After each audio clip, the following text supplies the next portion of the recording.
Thank you, Anders, and good morning, everyone. My name is Chris Marsh. I am the Senior Lead Future State Sound Design and Audio Production, what a mouthful of a title that SCA have recently bestowed on me, but I'm also the creative producer of the Hamish and Andy Show and have been for more than 15 years. First, a little bit about SCA and LiSTNR. We reach more than 95% of the Australian population with Southern Cross or stereo. We have 154 radio stations, 96 free-to-air regional TV signals, and since 2021 we've had the LiSTNR app, which is an in-house built and coded app that hosts all of our services. I'll just give you a quick taste of that.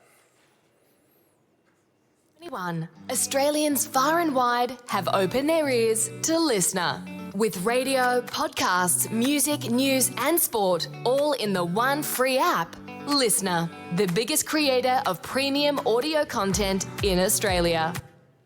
LiSTNR has over 2 million signed up users and regularly averages over 7 million monthly listeners and 20 million downloads. And recently at the Radio Today Australia and New Zealand Podcast Awards, we were very nicely to be awarded Best Podcast Producer, Best Podcast Platform of the Year, Best Hardware and Software of the Year, and Podcast Innovator of the Year. Today, I'm going to talk you through the Hamish and Andy Show, which is the #1 podcast on LiSTNR, and in Australia for that matter. And I'm going to take you through what I see as our 10 secret sauces for 20 years of success. They are going to be, just quickly, preparation, team, DNA, authenticity, respect, quality over quantity, the journey, play to your strengths, fun, and loyalty. So why is secret in quotation marks? Well, as you can see, they're all pretty simple concepts, hardly unique to just Hamish and Andy, but maybe the way we execute them is. Also, not secret because Hamish and Andy have talked about them a lot themselves on various podcasts over the years. The Game Changers podcast for one, I know Wade Kingsley's here speaking this week about that, so worth a listen to that as well. Who in the room has heard of Hamish and Andy? A number of you, great. Who listens to the podcast?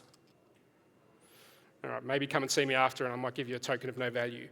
Hamish and Andy met in the early 2000s at university and they were doing SYN FM Community Radio, which is the student community station in Melbourne at RMIT University. I happened to be there too doing a radio show, but we didn't know each other back then.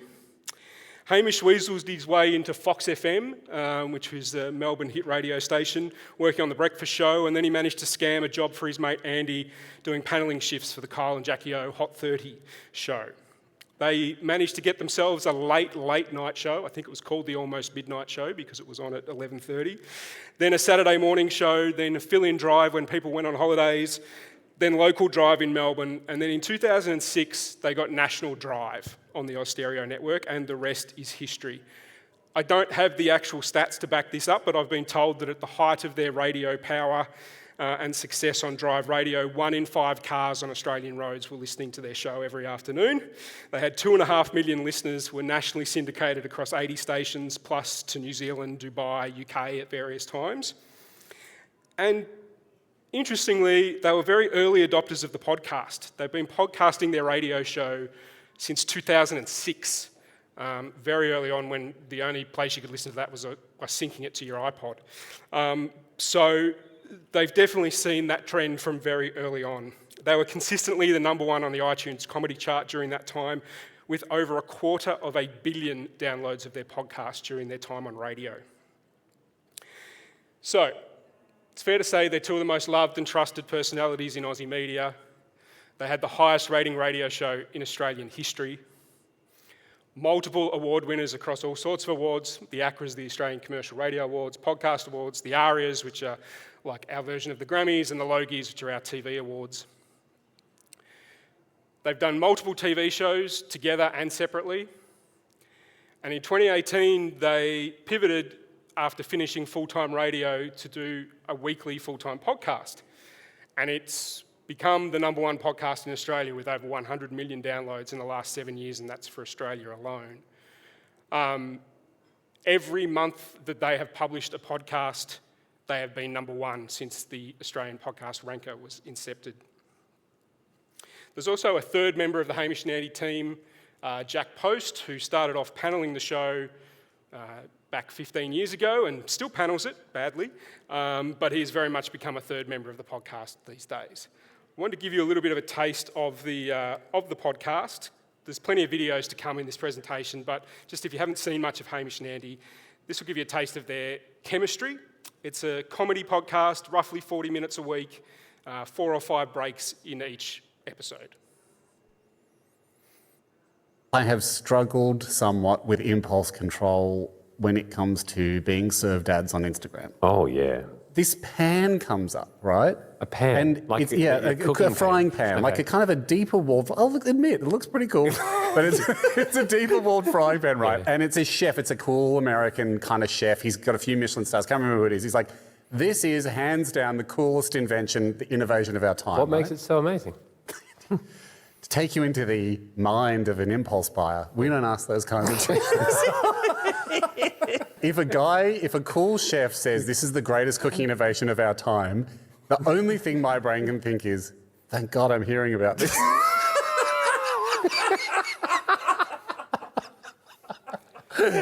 So that's the Hamish and Andy show. Who am I? Well, I'll let this guy Hi, introduce me. Andy Lee here, the Andy part of Hamish and Andy, and I'm here to talk about Chris Marsh. Who is Chris Marsh?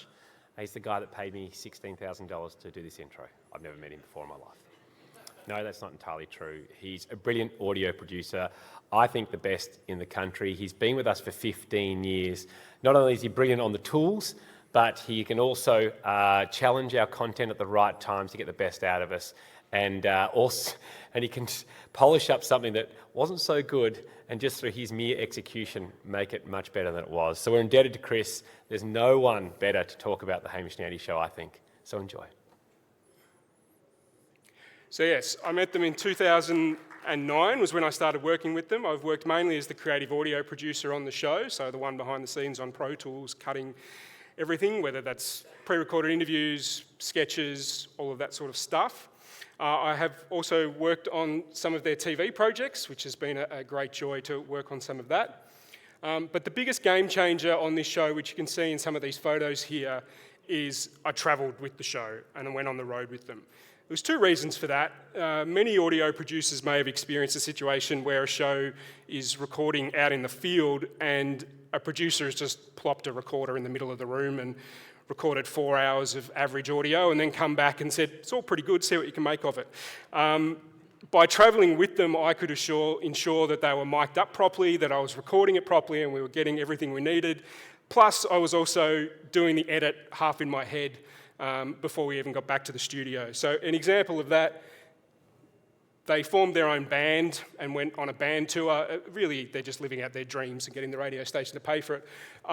So we had a band bus and we travelled the east coast of Australia performing gigs. And here is me on that bus with Pro Tools editing as we drove between. And so the packages for that afternoon show were already done by the time we rolled into the radio station somewhere on the, a regional station where we were broadcasting the show from. So that's a little bit about what I do. Let's get into the 10 secret sources. Number 1 is prep. Here's a bit of a breakdown of the prep that goes into a weekly edition of the podcast. In fact, it's over 70% of our work is prep. We have a planning meeting the day before over Zoom. We have a planning meeting on the day of record. We have a post-show meeting to discuss edits and timing and shuffle the run sheet order. And it's not just on the day of record, it's also in the days leading up to that, lots of backwards and forwards over emails. And Hamish and Andy are involved in all of this, despite Hamish's best efforts to avoid it. We try to protect record day as sacred and try and keep that as much about the fun and the content as possible. And we know we can do that if we've prepped in the days before it. In those meetings, over the years, we've had a very definite split of content and business, and we've always done content first. So we always try to start the meetings with the things we're most vibed to talk about, the ideas we want to do, the ideas we want to get on the air, and so we start with content. And then the business part of the meeting is at the back end of it, that's the logistics, what studio are we in, who's doing PR this week, do we have flights to get to where we need to go, all that sort of stuff. That boring logistics is at the back end. Do the exciting, the content stuff first. We also do extra meetings before big content arcs, which I'm sure a lot of people do. But it's essential for us to plan how we're going to capture stuff when we go on the road. If we've spent a lot of effort to go, we're going to go and do, we've spent 6 months talking about this and then we're going to go out and do it, then we definitely need to plan and prep how we're going to do it. But what a lot of shows maybe don't do is take the time to review that after the event.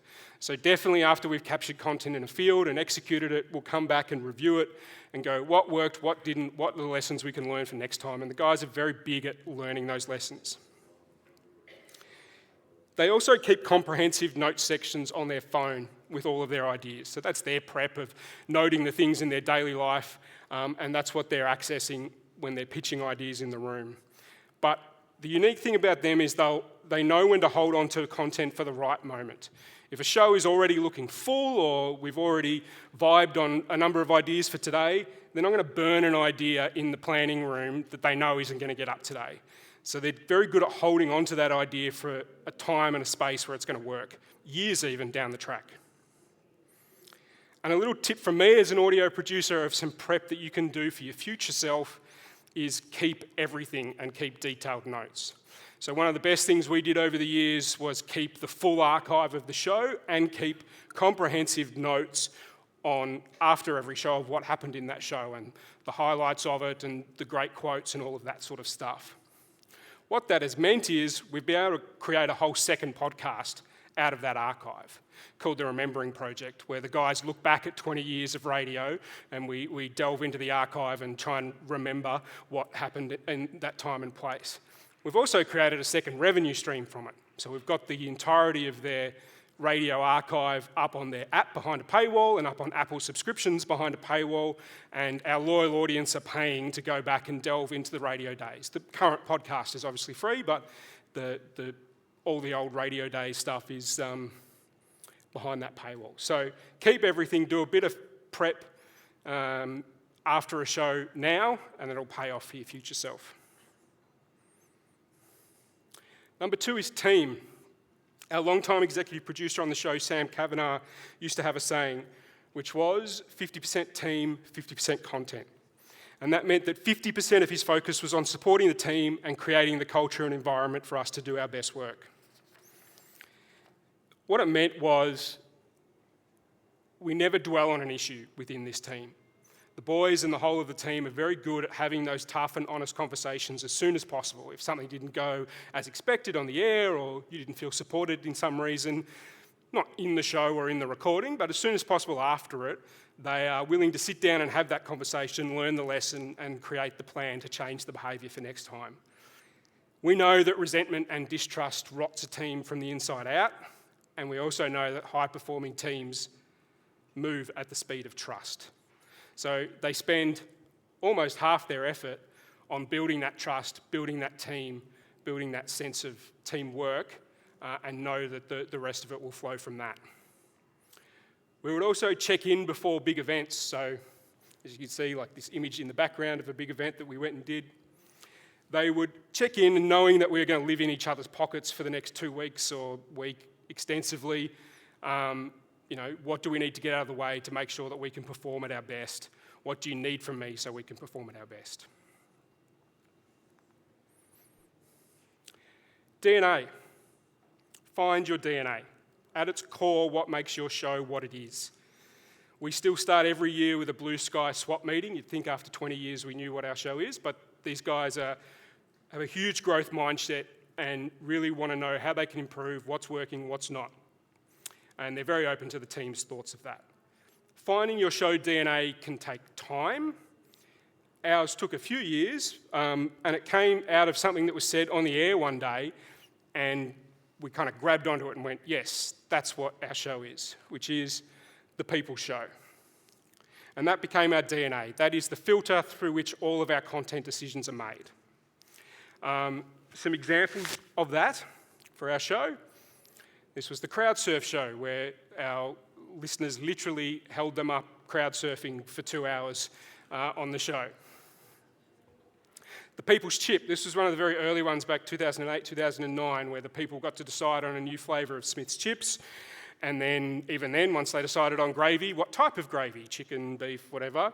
And when the initial run of 5,000 bags was released, it created pandemonium on the streets outside the radio station, and a petition, I think, was launched to get Smiths to create more, and eventually they did. And the People's Chip was a huge success. And then the Caravan of Courage, this was one of their very early ideas. And while other radio stations were creating huge exclusive events for a few lucky winners to go along to, the boys wanted to literally get out and meet the people. So they got in a caravan and travelled across Australia from west to east, and then they did a few further trips in other years. But the whole idea was you could join us for the trip, bring your caravan, come to the caravan park, do the show with us each night, and we'll meet the people along the way. So this was very much about it's the people's show. Another part of knowing your DNA is knowing your brand and tone of voice and protecting that, even in commercial relationships. The guys have never not delivered for a client, but part of that is that they have big control over their brand and their tone of voice. They write all of their scripts still. So if you are a sponsor within the Hamish and Andy show, it's being written by the boys because they know what works for them. Their brand is that of two typical Aussie best mates, and I know that sounds cliche, but it's absolutely true. They are genuinely best mates. So the sound that I've crafted for the show over the years reflects that. It's cheeky and playful, sometimes over the top for dramatic effect, but sonically it's pretty clean. When you have two people as funny as Hamish and Andy, you want to stay out of the way of the comedy. Simple music beds and sound design that are there to augment the narrative and the funny, but never to dominate it. I want to play you the intro to the podcast. When we launched the podcast, and we obviously had a big sonic design for the radio show over many years, but in 2018, when we were moving to a full-time podcast, we had to design an opener for it. And we wanted to reference their history of podcasting since 2006 and posting things on the internet, but also the fun of the show, that coming into this show was like hanging out with your best mate playing video games. And so this is what we came up with.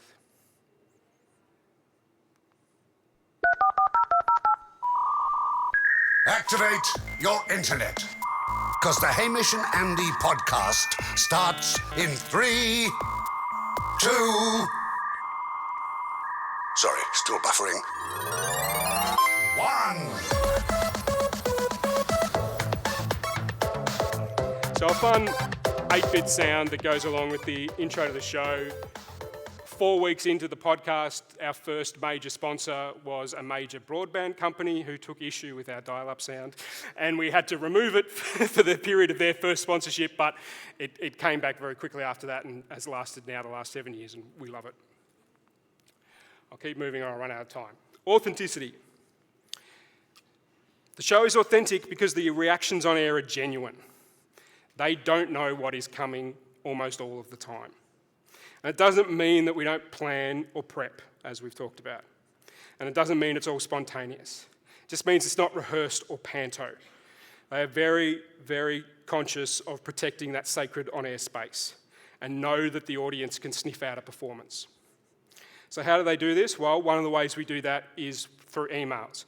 So if you email the show, we split them 50-50. Half the emails go to Hamish, half the emails go to Andy. The producers get all of them. So if they're presenting something to one or the other one that an audience member has offered up to them or called them out on or something like that, the other one doesn't know it's coming. So they love protecting that space, and as I said, they hold on to stories over summer breaks and stuff like that they would normally tell their best mates to tell them on air, because they know that's where the most fun and the most reactions are going to be. We also spend half of our show meetings kicking one or the other out of the room so that one can pitch their content without the other one. We have secret codes on run sheets. We have secret codes on the playback computer so that even Jack playing the audio doesn't maybe know what's coming if it's often about him. And why does this work? It's from trust. They know that even if half the show is a secret from them, that everyone in that show team has their best interests at heart. And a lot of that comes from nearly 5,000 plus on-air flying hours together. I want to play you an example of that trust where Andy signed a contract on the air having no knowledge of what was in the contract after 6 months of work by Hamish and the team. Hello. Hi. Whee!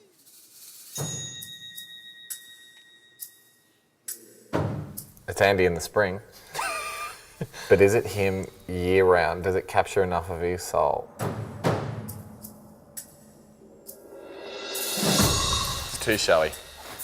We need this to say, shooting down the pub, but I'm making good time, but I'm smelling great, but I've got a classic head.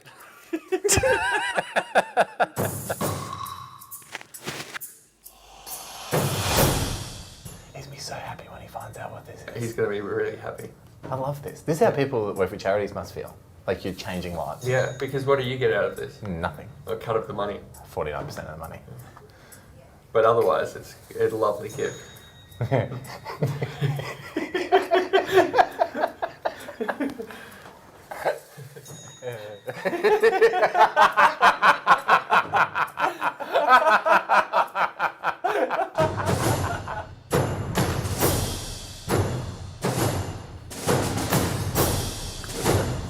Edit side.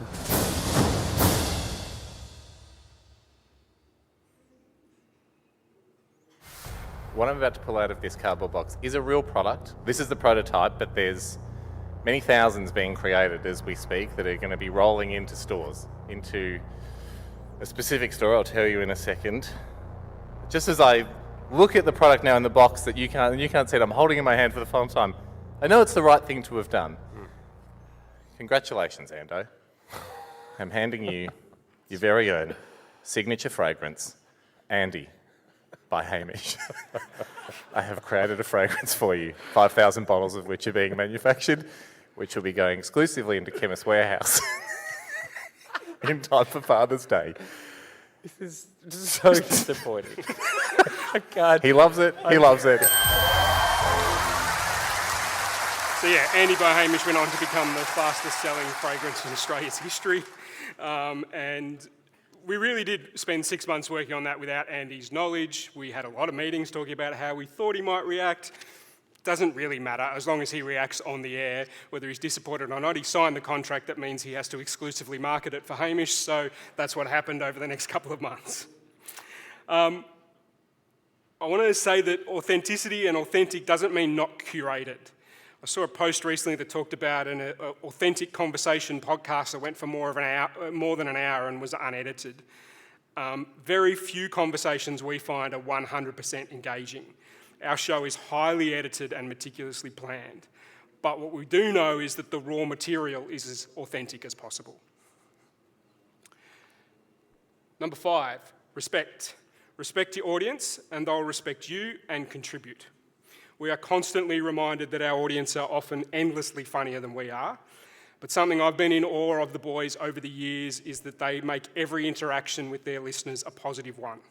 They always take time to have a photo, have a chat, meet their listeners when they see them out and about, which is often, and they are super generous. They even have an offer in their podcast of, if you see us in the flesh, we'll give you a $1 coin, and if we don't have $1, we'll give you a bow. That idea has evolved over the years, but it means our listeners feel part of a club. The listener interaction and community that we built on radio over many years with a huge, broad audience was top of mind when we were trying to transition to a podcast. Acknowledging them and respecting their contributions to the podcast just leads to an even bigger avalanche of contributions. They feel ownership over the show and they want to contribute. They're at the heart of everything we do, and we've always tried to build unique experiences that they can be a part of. Here's one example of those experiences in the podcast. Have you ever wondered what it would be like to go down the emergency slide on a plane? Well, we were wondering that, but we wanted to give our listeners that opportunity without the mid-air emergency. So, thus, the plane party was born.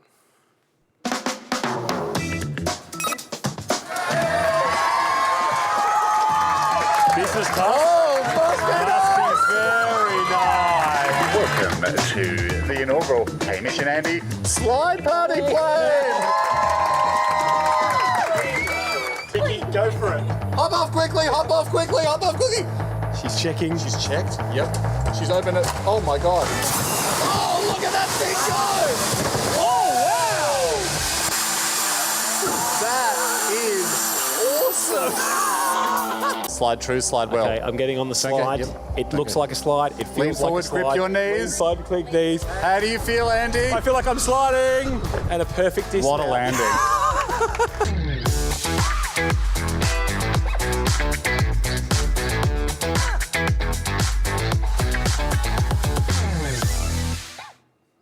So there you go. Create a unique experience for your listeners and respect them and let them contribute, and they'll be hilariously funny. Quality over quantity. That is the strategy that informs all of our content decisions. It's our audio strategy, our digital strategy, our merch strategy. It's all of them. It's even their Cool Boys and the Frontman band strategy, where they only play one song per gig. We prioritise quality over quantity in how often we post on social media and what we post. Our merch has very limited drops. That exclusivity, that scarcity, that FOMO helps create a club that people want to be a part of. In terms of content ideas, quality over quantity, we're very good at knowing the shelf life of something and recognising the value of our content. We did a sketch once called Parent Fantasy Hotline, about a parent fantasising about not having kids and having a weekend free to do whatever they wanted. It got posted on some parent blogs and went viral and got a lot of views on the internet. And a content director, as they often do, came in and went, great, do it 20 more times. And the boys were very firm at going, no, that was the idea, it was one and done. It's great that it went viral, but we've got a lot of other ideas in the tank and we don't think there's any more legs in this. But they're also great at recognising the segments or benchmarks or breaks that are endlessly reusable and adaptable and do have legs where the funny can continue. But we are constantly checking in on those elements of the show, the benchmarks, the recurring segments, to know what is working. We never want to do something to death, and we definitely respect the feedback from our audience about what is still going and what we've kicked the fun out of. Part of that decision-making around quality is that some segments don't make it to air. Inbuilt Q&A is very important for your show. So no matter how much effort has gone into something, if it didn't work, if it fell flat, then it doesn't need to be part of the podcast. So they have a very good nose for content and what is working and what can and can't go in it. Talking about those segments that are reusable and endlessly adaptable, one of those for the podcast would be special skills. When we started, as I said, we wanted audience interaction. We put up a form at the start of the podcast just asking for people to tell us a bit about themselves. And we had an innocuous question on there saying, what is your special skill? And the responses from the audience were unbelievably hilarious, the claims of what they said they could do. And it became very obvious that we needed to test these skills and make people prove that they could do what they say they could do. So it has given us endless entertainment over the last 7 years of testing our audience on their special skills, and I'm going to play you a video as an example of that.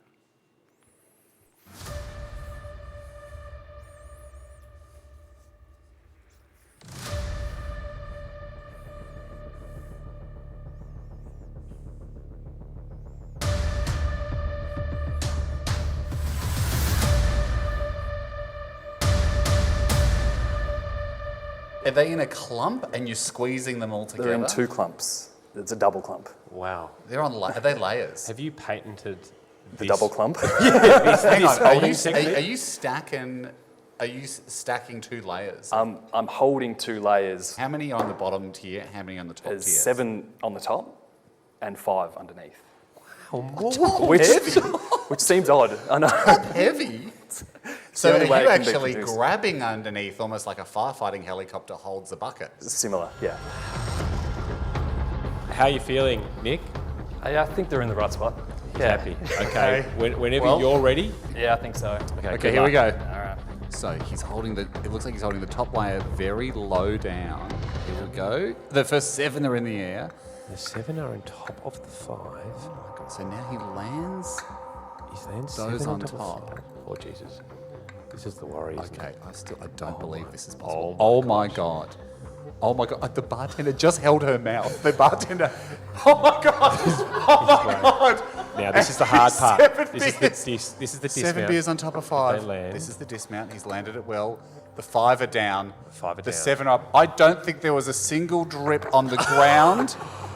And he somehow landed them. I think he got it.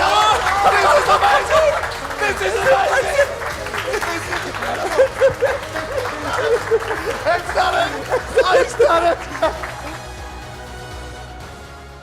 part of the quality extends to the effort that we make for those regular segments and to make them sing and to make the listener shine each time. We flew him in on the cheapest available flight, as the boys like to say. We rented a pub.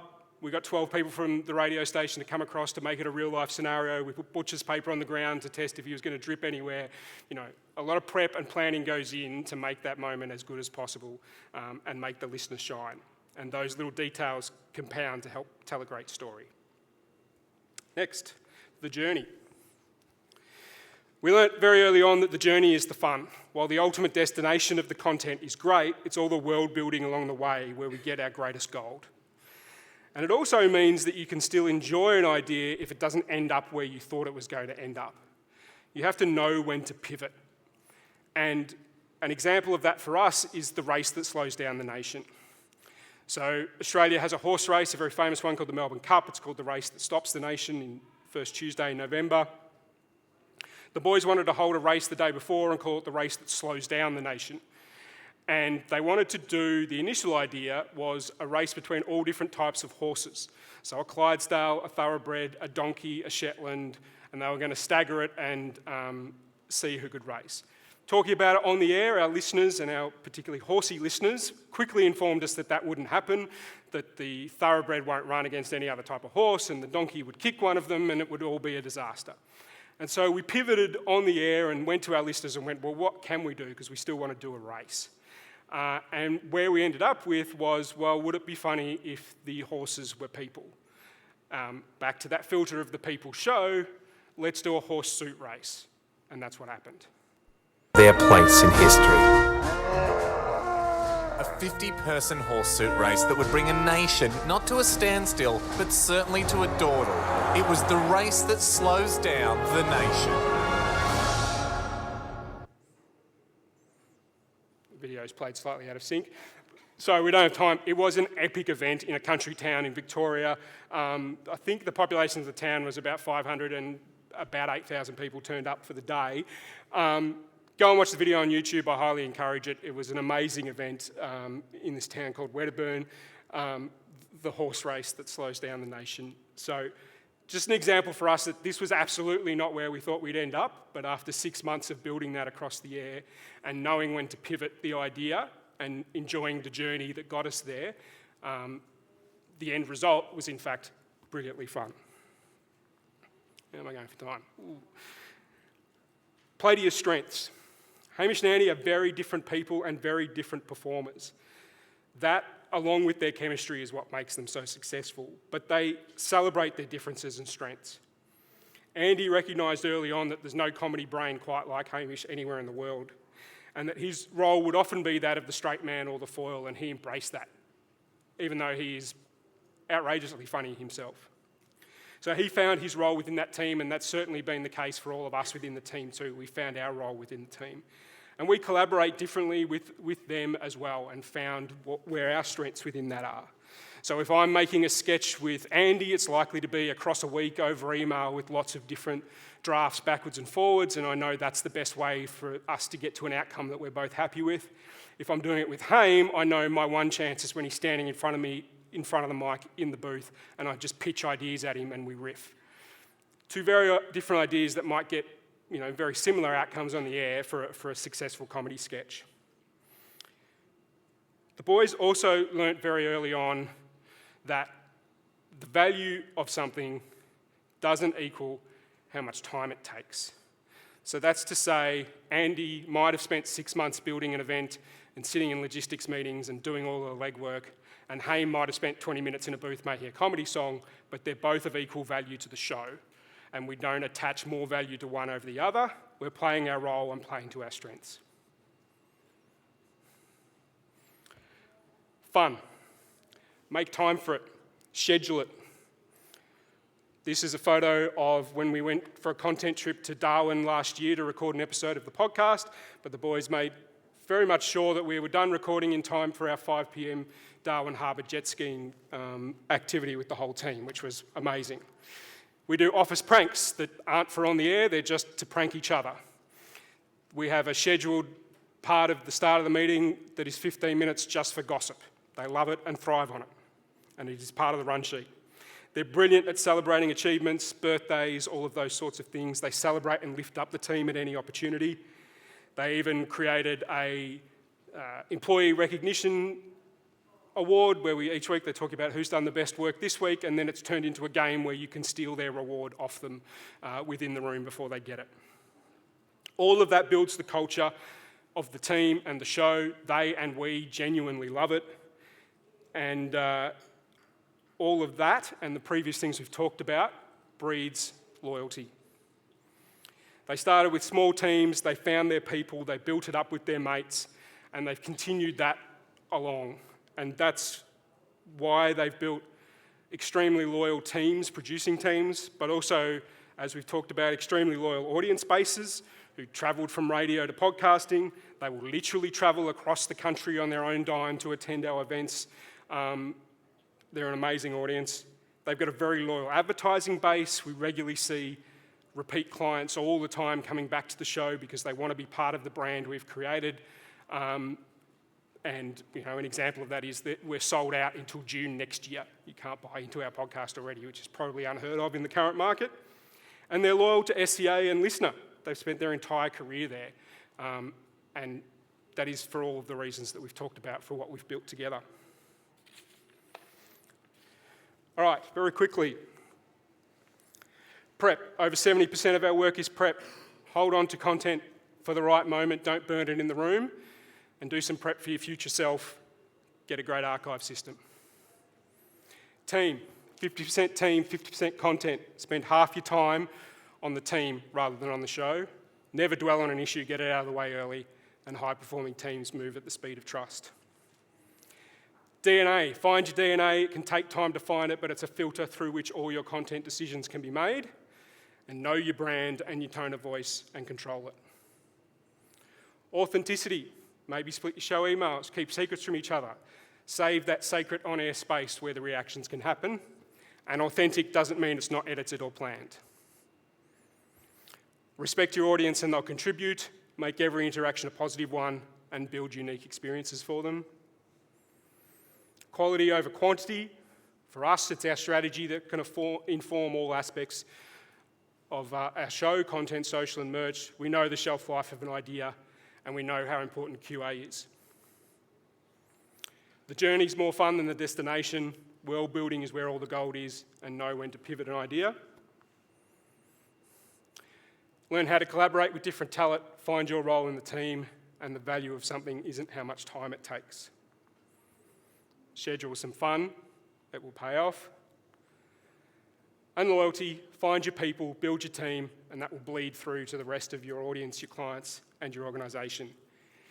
This is a high-performing product that's been at the top of their game for 20 years, that constantly looks to reinvent itself. They never rest on their laurels, and that's one of the important points.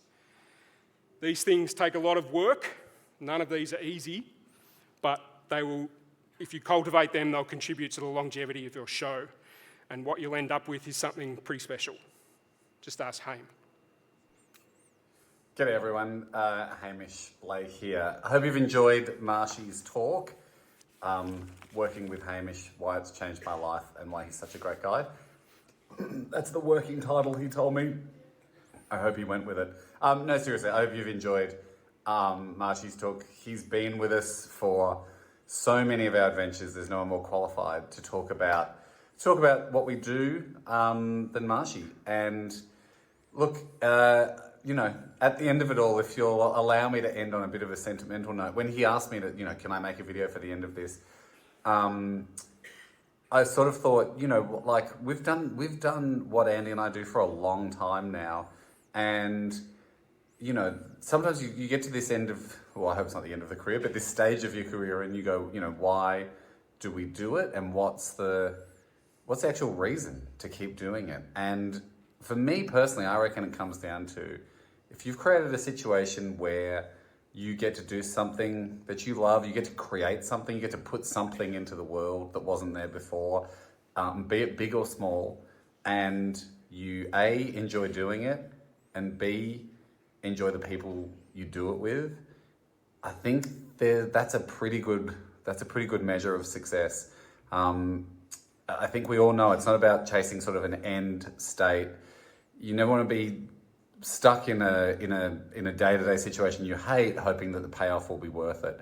For us, it's always the reward is the doing. It's the process.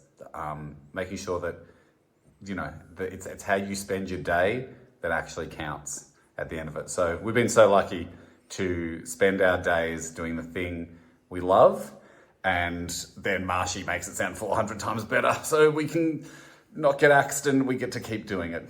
So if this is still rolling, Marsh, you might have just edited this down to go, I made it just sort of petered out, so I just did a music score and I wrapped it up early, in which case, that's why he's the best. So thank you. This has been my first ever presentation of this kind, so thank you very much for coming and listening. Make sure you go and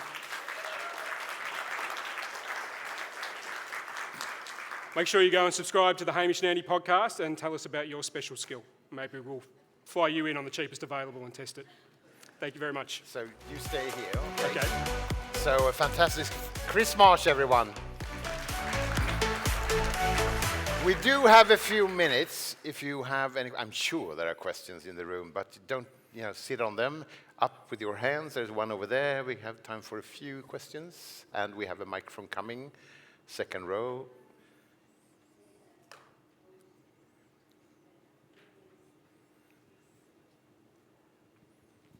Hi, Chris. Thank you so much. Mitty Stormont from BBC World Service. You mentioned that the chemistry was vital to the success of the show Between the Boys, and that you've done an archival spin-off. Would you ever consider doing a spin-off for a different demographic, for example, the Pam and Sandy show?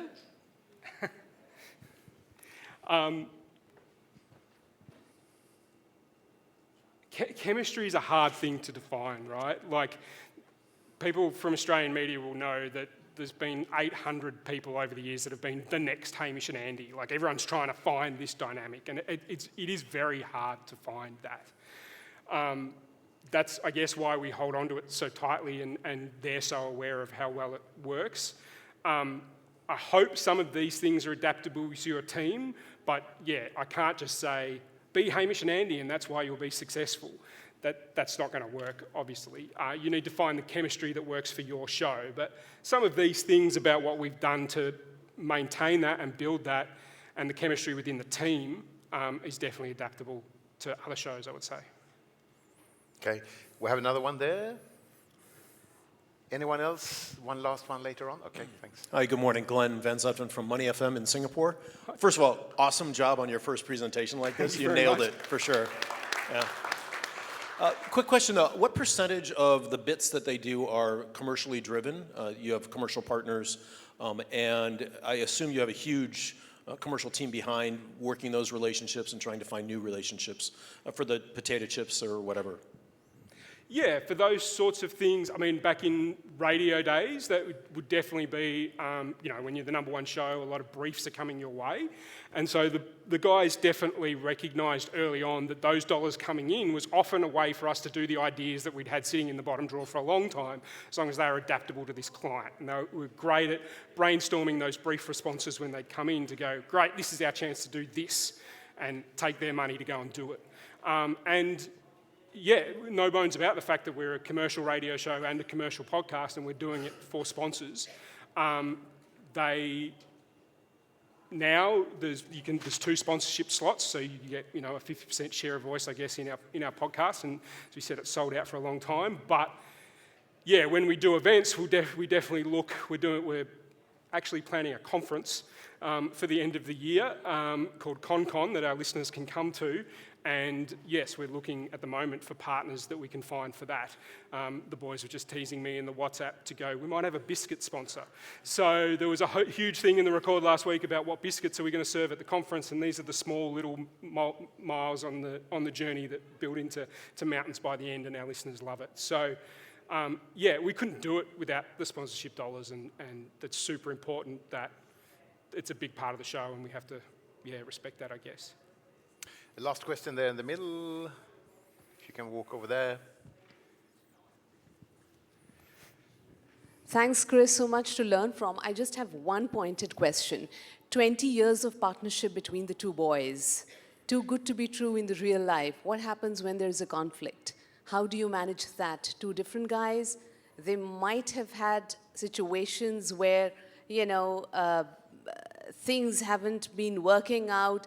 How have you guys patched? Has there ever been a situation like that? Oh yeah, there's plenty of times when we don't agree with the way content has gone, or they don't agree with what's happened on the air, or, Hamish's absent-mindism or not responding to emails is driving everyone nuts, or stuff like that. But we're very, as we said, aware of the strengths of every member of the team and what they contribute. And so I guess the flip side of that is you make some allowances for that within the team. But as I also said, it's very good at nipping things in the bud. So if something has happened that we don't agree with, or didn't work as planned, or we felt not supported on the air in the idea, I'm talking as a performer here, but I'm not, but then we'd have that discussion as soon as possible after the show. So post-show meeting, all right, that exact thing. I didn't feel supported. This is what I'd like from you next time. Why did that feel off in the room? What didn't work about that? Let's talk about it. And you can only get to that level of conversation and trust in each other by building that trust and putting a focus on it, and putting a focus on the team, and making sure that you spend time around those sorts of conversations, not just always about content for the show.